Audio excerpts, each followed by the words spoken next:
हाँ जी गाइज, आज का जो वीडियो है वो सेल्स के बारे में कि सेल्स क्या है, हमें कैसी कैसी प्रॉब्लम्स आती है, कैसे कैसे लोग मिलते हैं एंड बहुत सारी चीजें। सबसे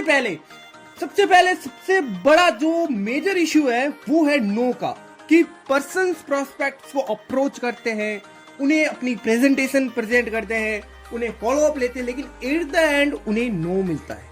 लेकिन नो से हमें घबराने की नीड नहीं है। नो का आप मतलब समझिए, नो मतलब NO, नेक्स्ट अपॉर्चुनिटी।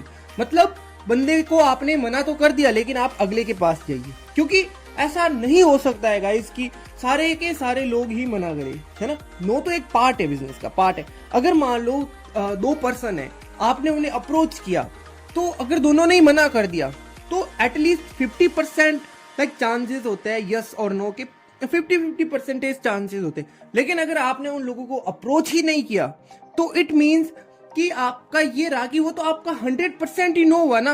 अब वो चीज समझिए कि आपने उन्हें अप्रोच ही नहीं किया तो आपका उसका 100% नो हुआ।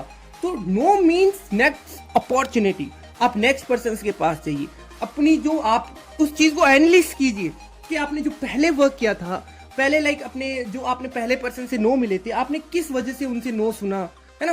क्योंकि अगर आपका नो मिल रहा है इट मीन्स आप कहीं ना कहीं अच्छे रास्ते पे चल रहे हैं, आपका वर्किंग प्रोग्रेस है वो हो रहा है। लेकिन आपने 10 लोगों को अप्रोच किया, उसमें से आपको 2 से 3 लोगों ने यस किया, उसके बाद भी सेल्स कितनी आ रही है। आप अपने पास्ट को देखिए, आप ऐसे क्या मिस्टेक कर रहे हैं जिस वजह से आपको नो सुनने को मिल रही है। तो सबसे बड़ा जो मेजर इशू है वो नो क्यों आ रहा है, आपको उसको एनालिसिस करना पड़ेगा, वीकली वर्क को लेके एंड लाइक जो आपका मंथली वर्क है उसको लेके। फिर भी अगर आपको स्टिल नो आ रहा है तो इट मीन्स कि कमी आप में नहीं है, कमी उन पर्सन्स में है जो वो चाहते हैं लेकिन आप उन्हें प्रॉपरली वो डिलीवर नहीं कर पा रहे, है ना। तो ये चीजें होती है नो की। बाकी ये कोई इतना हार्ड बिजनेस है नहीं कि आप जो करना चाहे और आप ना कर पाए, है ना। आपको रेगुलर वर्क करने की नीड रहती है, आपको कंसिस्टेंट रहना पड़ता है। मेजर ये है कि आपको कंसिस्टेंसी के साथ वर्क करना रहता है। आपकी प्रेजेंटेशन आपको इंप्रूव करनी आती है, होनी चाहिए, आपकी इन्विटेशन स्किल्स, आपकी फॉलोअप स्किल्स। आपको फॉलोअप 2 ही कंडीशन में छोड़ना है, जब तक कि वो बंदा हाँ ना कर दे एंड सेकंड कि वो बंदी की डेथ ना हो जाए। ये फॉलोअप का मेजर रूल है जो बहुत बड़े नेटवर्कर थे उनके द्वारा दिया गया है, मैंने नहीं बनाया है, ठीक है। सो गाइस, होप सो आपको चीजें समझ आई होगी, आपको प्रॉपर्ली वीडियो में काफी सारी चीजें की एक्सप्लेनेशन मिल चुकी होगी, है ना। एंड दूसरी चीज ये है कि एक लॉ ऑफ एवरेज वर्क करता है, कि आपको लॉ ऑफ एवरेज के अंदर रहना पड़ता है कि आपकी लॉ ऑफ एवरेज कितनी है। कि मान लो आपने 100 लोगों को अप्रोच किया तो उसमें से आपकी 2 या 3% की सेल हुई, तो आपका 2 से 3% आपका लॉ ऑफ एवरेज आया।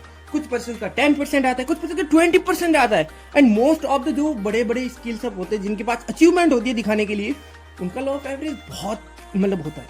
तो एट द एंड ये वो बिजनेस है जहां पे इनिशियल टाइम के अंदर बहुत ज्यादा जोर लगता है, बहुत ही ज्यादा आपको स्ट्रगल करना पड़ता है, बहुत ही ज्यादा मेहनत करनी पड़ती है।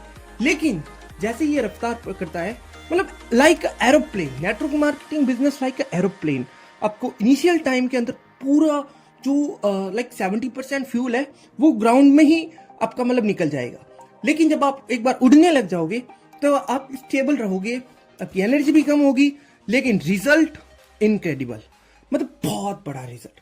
तो ये बिजनेस है, आपको इसको गहराई से समझने की नीड है, चीजें समझिए, कोई हाफ लाइक टफ बिजनेस है नहीं, वर्क की अंडरस्टैंडिंग लीजिए। एंड गाइज, होपफुली आपको वीडियो अच्छा लगा होगा, नो का पूरा मतलब आपको समझ आ गया होगा, एक थोड़ा सा आपको फॉलोअप का भी समझ आ गया होगा, है ना।